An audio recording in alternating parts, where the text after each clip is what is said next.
кичкене чакта мен анда телевизор пульты тутып, мен артист булачакмын деген хыял бар иде. Минем әни билими буенча режиссер кеше. Ул бит инде без тугач, ул укып йөрде, ул режиссер билимен алды. Ул каядыр укудан кайта һәм миңа кызык. Менә ничектер теге әни минем клуб мөдире булып та эшләде инде, клуб директоры дип әйтегәндә. Гел матур итеп эшкә китә, матур итеп кайта. Менә шул күңелгә кирип калгандыр инде. Артист һөнәрен үзләштерәсе килде. Беләсезме нәрсә, мин артист булырмын дип уйламаган идем, теге эшләрмен дип инде. Театральныйны бетергәч, минем шундый ни бар иде күңелдә, шундый уй туды.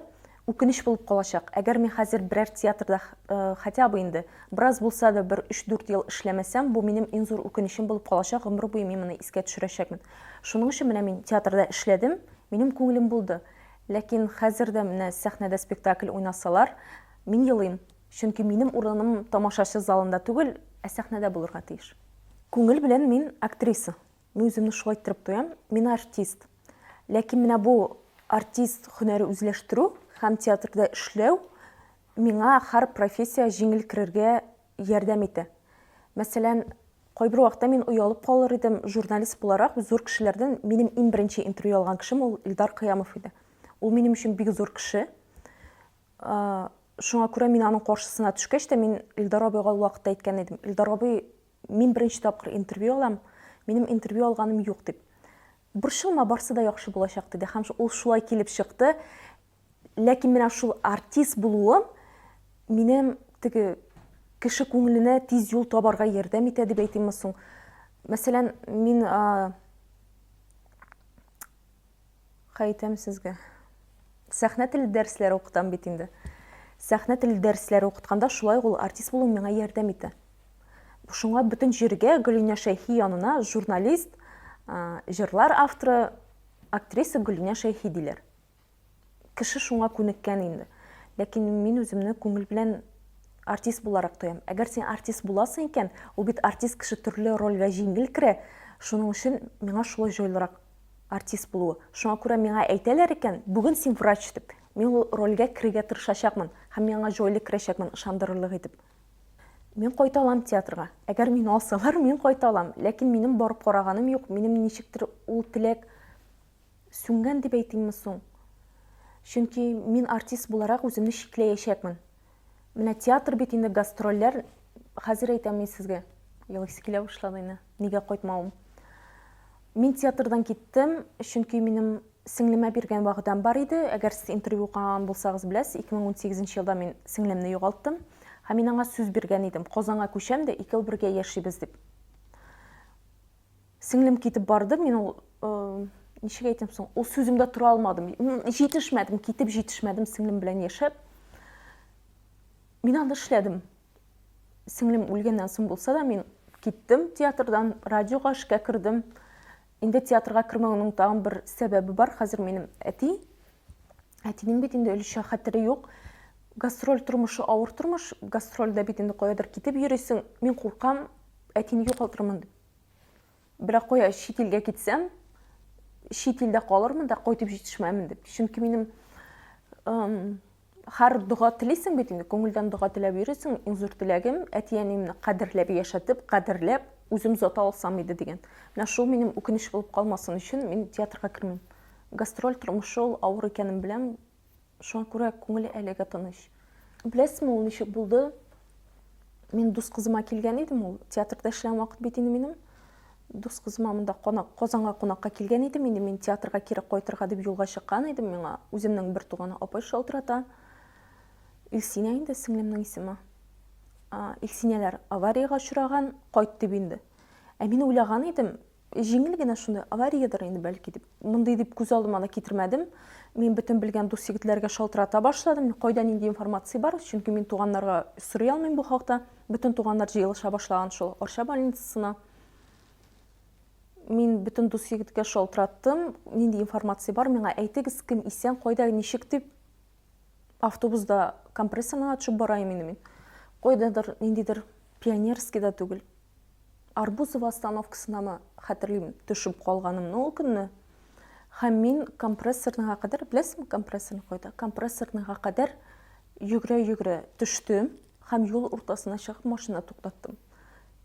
Чөнки миңа тизрәк кайтып җитәргә кирәк иде. Хәтерлим, машиналар кычкырта, мин юл уртасына чыгып, шунда машина туктаттым. Аллаһка шөкер, миңа бер кеше туктады һәм ул минем телефоннан сөйләшкәнне аңлап, кызурак кайта башлады, мине алып кайтып җиткерер өчен. Мин анда кемнедер күрерлек, ишетерлек халәттә түгел идем.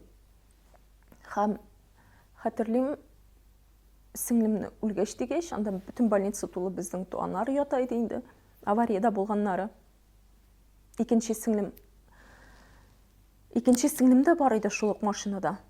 Ансын Казанга скорый белән алып киттеләр, башын тегәргә. Бу сеңлемне үлгәч дигәч, чыгып җирне төя-төя еладым. Бик авыр булды. Һәм менә әйтәләр бит, мин әби бабайны бер елда мин 4 кеше югалттым. Беренче мәхәббәтем белән без аерылыштык ул вакытта. Дөресен әйтәмәймегез. Башта әби китте, һәм 20 көннән соң бабай китте. Аннан соң инде менә сеңлем.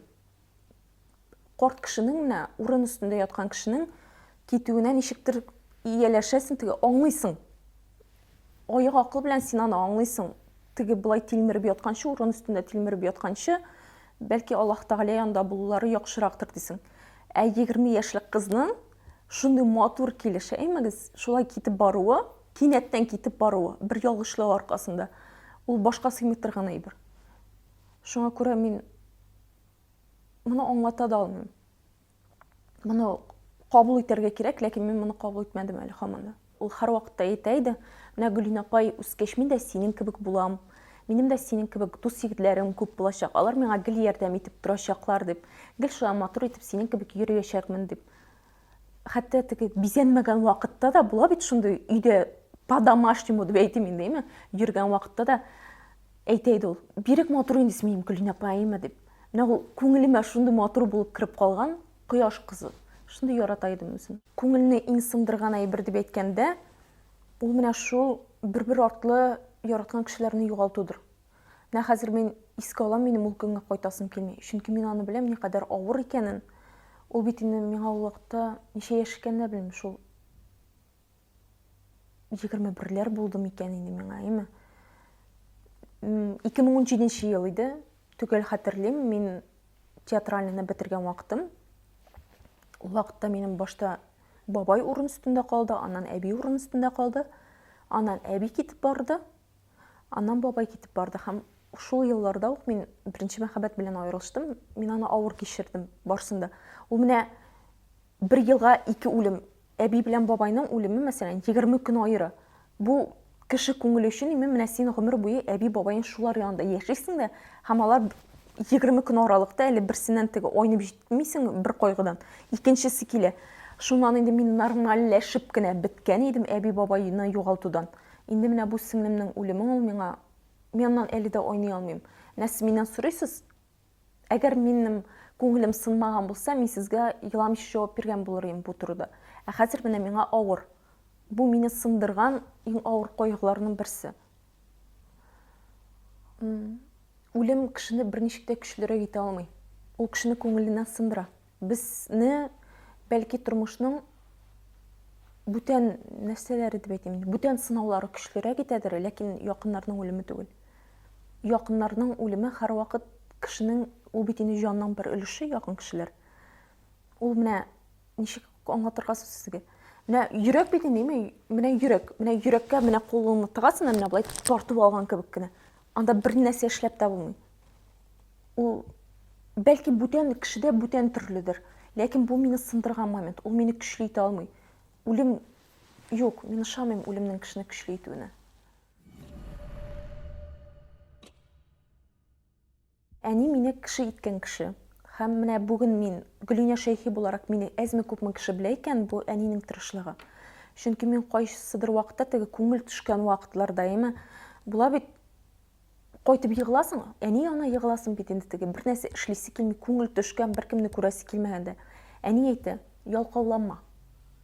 Инде әллә кемнәр була ала идең. Менә шул вакытта ялкауланмаган булсаң, син бит аны булдырасың, нишләп эшләмисең?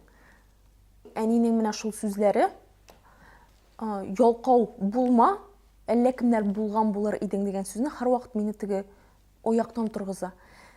Мин нәрсәгә әни турында, әти турында менә сез миннән сорадыгыз, менә бу эчке халәтне дип әйтим инде, югалтуларны. Мин әнигә бер кайчан да сиздермим буларны. Чөнки минем әни аякка бастырган кеше, ике баланы бер үзе аякка бастырган кеше, безне кеше иткән кеше. Мин аны артык борчырга теләмим. Мин хәзер әнигә юлга кайтырга чыгам икән, мин кайтып җиткәндә генә, әни хәзер бераздан кайтып җитәм дип әйтәм. Чөнки бу безнең гаилә өчен иң зур кайгы булды сеңлемне югалту. Алар бөтенесе борчыла, юлга чыга башласак, бөтенесе борчыла. Шуңа күрә мин аны әйтмим. Яки, мәсәлән, эштән китәм, эшкә керәм икән, мин эшли башлагач, аякка басканнан соң гына әнигә әйтәм. Мин әнине лишний раз алай борчырга тырышмыйм. Булай да борчуы күп, тагын син ниндидер әйберләр. Анда башым авырта, я нәрсә больницага барасым бар, андай әйберләрне без әнигә әйтмибез. Менә мин әнине максимально сакларга тырышам андай әйбердән. Хәтта менә мин күптән түгел күземә операция ясаттым. Шул хәтта әнигә әйтәсе килә, теге ниндидер поддержка кирәк бит инде. Операциягә кирип яттым. Шул хәтта теге авырттырып алды бер момент. Мәйтәм, нишләп әнигә әйтмәдем мин моны, менә әни кул кирәк бит бында дип уйладым. Ләкин чыктым да, аннан соң гына кич белән инде теге күзләр әзрәк кызыллыгы беткәч, күзләрнең әзрәк кызыллыгы беткәч, күрә башлагач кына әнигә шалтыратып, әни мен күзгә операция ясаттым. Әнигә шок булды, конечно. Син бер кайчан да миңа алай әйтмисең ди. Мин борчырга теләмәгәннән. Теге әнине соңга сукмаганнан түгел ул, аны лишний раз борчудан саклыйсы килгәнгә. Шул ана. Мин әнигә гомер буе рәхмәтле булачакмын. Мин аны бик еш әйтәм әнинең үзенә дә, әгәр меңдә бер тапкыр сайлау мөмкинлеге бирелсә дә, мин меңдә бер тапкырында да үземнең әнине сайлаячакмын. Мин әнидән дә көчлерәк кеше күргәнем юк. Әгәр әти белән әни бергә яшәгән булса, бәлки ярату беткәндер, белмим. Мин аның сәбәбен әле дә белмим. Кай вакытта теге әнидән дә сорыйм. Теләсә нәрсә белән башыңны катырма дип кенә теге әйтә әни, ләкин хыянат булмады. Мин шунысын беләм һәм шуның өчен шат, чөнки минем әтинең бит инде өлешчә хәтере юк, ләкин ул һәр вакыт әйтә, мин гомер буе Лилияны яратачакмын ди. Ул минем әни инде. Миңа Лилиядән башка беркем кирәк түгел ди. Әни турында сөйләгәндә, әтинең күзләрендәге нур мин аңлата да алмыйм. Шуңа күрә ул хыянат түгел, әтинең никъәтне әнине яратуын әле дә беләм. Авыру килештә ул һаман да әнине ярата. Бар. Әтидә бозым бар. Мин аны кичкенәдән беләм. Безнең нигездә бар икәнен беләм. Аның әнинең үзенә дә әйткәннәр инде ул вакытта. Чөнки мин хәтерлим, кичкенә чакта әни бит инде клуб директоры булып эшләде. Төнге 12-гә кадәр дискотекалар үткәрә. Шунда әни кайта. Әти шул вакытта төнлә ужин, кичке аш әзерли. Әнигә, әти кеше. Теге вилкаларны бер якка, пычакны бер якка куеп, ресторандагы кебек авыл ираты бит ул, авыл кешесе. Күз алдына китерәсезме, менә теге бала чакта истә калган шундый матур момент, шундый матур мизгел. Күптән түгел әтине эзләгәндә мин яшермим, мин кая гына барып бәрелмәдем. Чөнки әтине тизрәк табасым килде. Мәчеткә дә бардым, Аллаһ кичерсен, һәм бардым, күрә торган ничә әйтим соң, бер апага таш белән, әллә нәрсә беләндер карап әйтте инде ул, бик зур бозым бар әтиеңдә диде. Ләкин әтиң килмәячәк диде. Мәйтәм, әтине алып килә аламмы соң дип әйткән идем, әтиң килмәячәк диде. Чөнки минем әтинең менә бу хәтерен югалтканча кадәр бер тапкыр больницага барганы да юк. Яратмый андай әйберләрне, дары эчми, андай әйберләр эшләми иде. Шуңа күрә ул бозымны чыгарырга, аны бит вакытында чыгарырга да кирәк. Тормыш сынган бит инде хәзер. Ике кешенең язмышы сынган. Аны хәзер берничә дип тә булмый. Аллаһ Тәгалә бөтен кешене дә сайлап алмый. Үзенең юлына бастырыр өчен ул шулай кешеләрне якынайтыр өчен ул кешеләргә сынаулар бирә. Чөнки сынау килгәндә генә без нишләптер Аллаһка бит инде эндәшәбез. Менә һәр сынау килгәндә дә, шуңа күрә һәр көнне мин Аллаһка әйтәм. Менә минем бүген нәрсәм бар, ул синең ярдәмең белән. Мине бер кайчан да авырлыкта ялгыз калдырмадың, моннан соң да авырлыкта ялгыз калдырмадым. Мин хәтта нинди генә халәттә булсам да, тиги үкіріп жылағанда да мен менә шул бір сөзні қабаттым. Кішкенеден шул бір сөз бар менің. Ауырлықта бір қойшын ялғыз қалдырмадым. Мен білем, ол мені өз жолына яқын айтыр үшін сайлап алған. Ол мен ниндидер сынаулар жибере. Кімдір сөйледі, ниндидер хазіреттен ишеттім ялғышмасам. Аллах Тағала шундай кішілерін сайлап ала, аларға сынаулар жибере. Әгер ол кіші мен әлі әзір түгіл деп, хаман тігі өз-өзіне не себеп табады бейтімізсің, оправдание кібігін деймін, себеп таба екен, яқын кішілерін ала. Яқын кішілерін ала, шөнкі яқын кішілерін алғаннан соң, біз бет міне баш иебіз, Аллахға көбірек, шулай бет. Міне шул сынаулар шуның үшіндір деп ойлаймын. Мен намаз оқымайым. Ол яқтан әйе. Бұл зор ялышлық, ләкин мен көңіл білен әлі аңа нешеге айтымсың, бар болмышым білен келіп жетмәдім. Ләкин мен һәр күнні ятқанда дұға оқимын, өзім үшін, яқынарым үшін генә түгел, дүниядағы бүтін кіші үшін оқимын. Һәм қой вақыт исемләп оқимын. Кішкенеде менә шундай ғадәт кірген, әймәгіз. Білмеймін, нешіктір менә шундай не кіріп қалған да, хәзір дә мен шулай. Бүтін кіші үшін мен дұғалар оқып, иртә жите, иртәнгі 4 була, 3 була шулай иттереп ятам. Минем бүген нәрсәм бар, минем бүген исемем бар, баш үстемдә түбәм бар, һәм аягым йөри, күзләрем күрә икән, җаным исән сау икән, ул Аллаһ Тәгалә рәхмәте. Мин шуны әйтә алам. Бу нидер ясалмалык түгел. Мин хәтта теге душ кіріп чыгасың, я булмаса битне юып аласың да рәхәт булып китә бит әле. Мин хәтта менә шул сулар өчен дә рәхмәт әйтәм. Кайдадыр бит кешенең ишәр суы юк. Әми шул катны теге су ярата торган кешеме, и Аллаһым әйтәм, ярый сулар биргәнсең. Ярый ашарыма ризык бар. Кичкенә чакта үскәндә бер ипи алырга да акча юк иде. Ә хәзер Аллаһга шөкер дим. Кай вакытта теге әни апа җыелга искә төшерәбез дә, ипи алырга да акча юк бит безнең. Шул катны җылыйсы килә. Ләкин теге өстәлдәге тәмле анда виноградларны, төрле печеньеларны күрәсең дә шөкер итәсең. Шундай вакытларда булды. Элек дус кызым Гүзәлия белән име үләсе килми дип җылый идек. Теге бергә уйнарга чыгасың да инде. Менә каян кергәндер инде ул. Шул намаз, ниләр, анда бит инде барбыр сөйлиләр, үлем ни турында үләсе килми дип шундай җылый идек. Ә хәзер менә бер көнне сіз білген кебек бір күнні ойлап йөрим, нәрсәгә үлемнән куркыргасың. Менә минем әби гомер буе миңа әйтә иде, кеше кулларына калырга язмасын дип, кеше кулларына калып, теге кеше кулыннан ашатып, аларга ничек әйтим соң, хәсрәт булып ятырга язмасын дип әйтә иде, урын өстенә калды әби. Менә гел шул сүзне әйтә иде. Теге тартып китергән кебек дип әйтим соң. Алайтырып каласың килми. Матур килеш дип әйтим инде, ләкин яшисе килә. Аллам сакласын менә, гомерне кайчан үзеләсен белеп булмый бит инде, Үземнән соң ис калдырасым килә. Нәсел дәвам итәсем килә. Әгәр ничектер менә әни булганнан соң, балалар булганнан соң, анда тагын да яшисе киләдер инде ул, әймәгез. Ләкин менә минем хәзер Аллам сакласын, гомерем бетә күрмәсен, Теге әле бит мин ис калдырмадым үземнән соң дигән күңелдә уй бар. Бердән бер уй шулдыр. Теге балалар алып кайтмадым бит әле мин. Үземнән соң калдырмадым, ниндидер буын калдырмадым дигән әйбер генә борчый. Аблай белмим, үлгәннән соң Аллаһка тагында якынрак буласың бит. Аннан куркырга кирәк микән? Мин белмим. Ләкин яшисе килә әле. Матур итеп яшисе килә, озак итеп яшисе килә. Әле эшләнмәгән шундый күп эшләр бар. Әти-әниемне кадерләп яшәтмәгән килеш әле. 30-га җиттем, мин әле аларны кадерләп яшәтмәгән. Тиешенчә кадерләп яшәтмәдем. Мин бер кайчан да башыма кертеп караганым юк. Менә мин кияүгә чыгырмын да аерылышырмын дип. Ышанычлы кеше сайларга кирәк. Башта миңа әйтәләр иде, ярату бетә, яратып бөтен кеше дә яратып яшәми, хөрмәт булырга тиештер дип. Элек аяк терәп каршы килә идем мин алай бергә.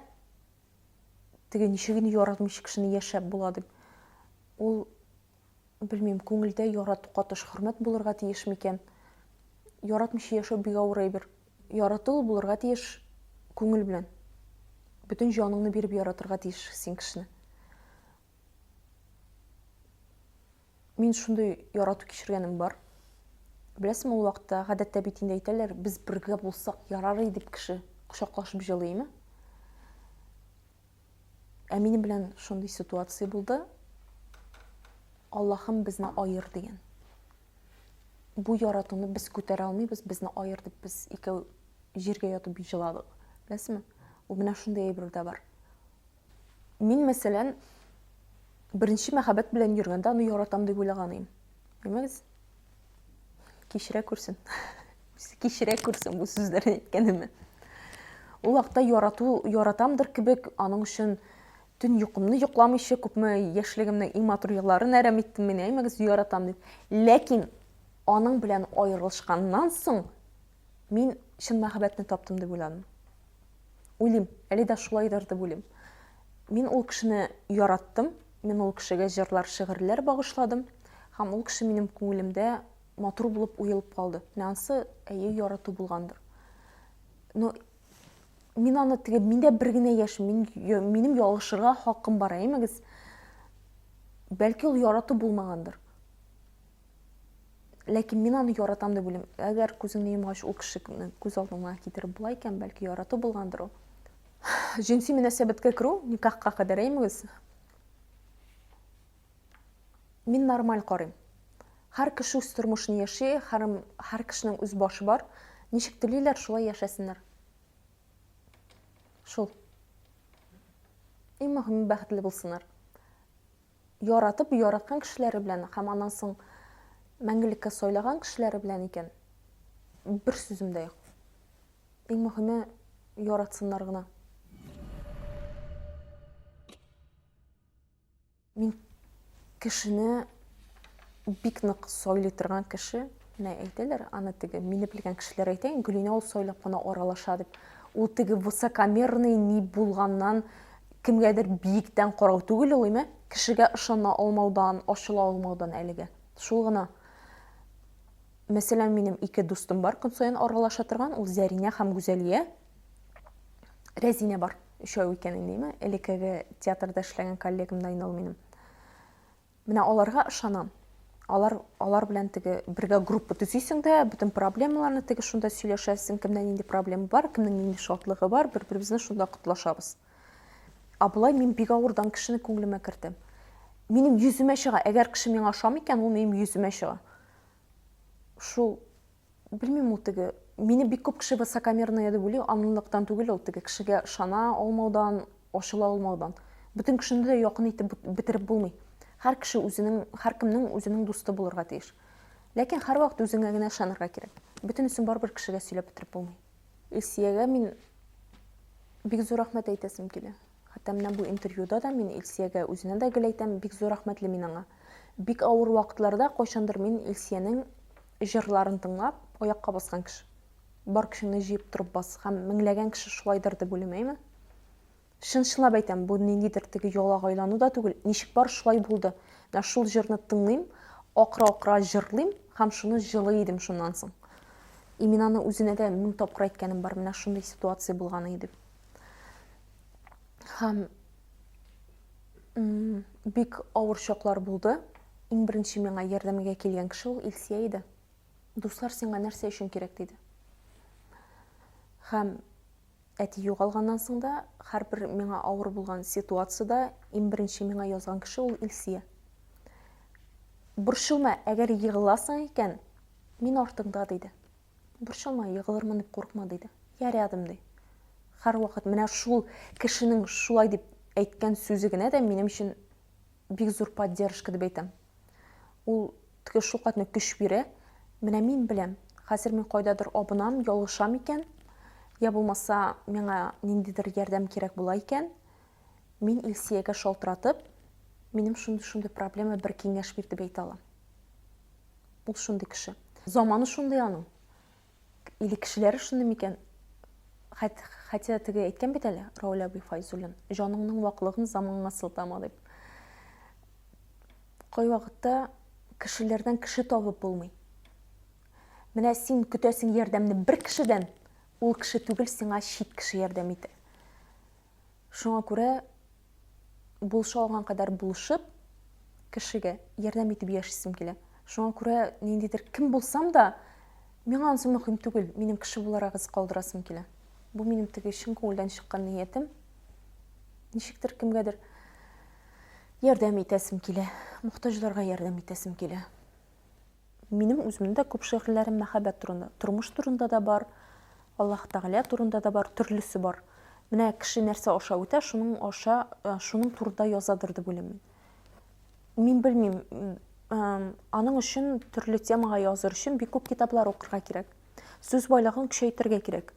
Аллаһка шөкер, ул яктан мин бит инде китап радиосында эшләгәч бик күп китаплар укыдым. Ул яктан Аллаһка шөкер. Сүз байлыгым җитәрлек дип уйлыйм, ләкин язучылар берлеге янында язучылар белән сүз көрәштерерлек дәрәҗәдә ул кадәр сүз байлыгым юк. Кай вакытта мин аларның шигырьләрен укыйм да аларга сокланам. Мин аларны кеше буларак якыннан белмәсәм дә, мин аларның иҗатларын хөрмәт итәм һәм иҗатларын яратам. Бүтән шигырь язучы да, мәсәлән, минем белән егетләр флиртовать итсә дә, миңа теге шигъри ниндидер нәрсәләр язалар име. Мин шигырь язганда гына шундый ул бер халәткә керәсең дә, аннан соң чыгасың. Ә тормышта мин ярты елга бер яратам дип әйтергә теге могу инде дип әйтим име. Андый теге нишкә күңелдә андый юк түгел инде мин. Ләкин мин бик тиз еларга мөмкинмен. Шул әти мәсьәләсенә килгәндә, инде ул якыннар мәсьәләсенә килгәндә һәм кадерсезлекне күргәндә шул гына. Илдә нәрсә барганы беркемгә дә ошамый. Ул синең дә минем генә түгел, ул бөтен илнең кайгысы хәзер, әйме? Мин кемнедер яклап та әйтмим, кемдер хаклы, кемдер гаепле дип тә әйтмим. Чөнки мин бу сәясәтне әйтәм бит, мин бер кисәкчеге генә һәм мин аның калган ягын белмим дә, күрмим дә. Илдә яшәүшеме дигәннән, миңа Татарстанда яшәүше. Әйме? Безнең чагыштырма чыгылсак, иң матур шәһәр ул Казан. Безгә монда бөтен мөмкинлекләр бирелгән. Мин Татарстанны яратам, мин Казанны яратам. Мин калган әйбер өчен җавап бирә алмыйм. Гел каядыр ашыгып үтә гомер. Алны-ялны белмичә бабыз. Ә бит баксаң берни кирәк булмый ватылгачтан тормыш чанабыз. Тукта әле, тукта буйлан кеше, вакытны бит булмый чорнатып. Ашыкмыйча сабыр гына тыңла, бер мәлгә дөньяны тын калып. Бер көнлек дөньяда яшибез дип әйт тартабыз тормыш арбасын. Аңламыйча якынайтабыз бит яшәү белән үлем арасын.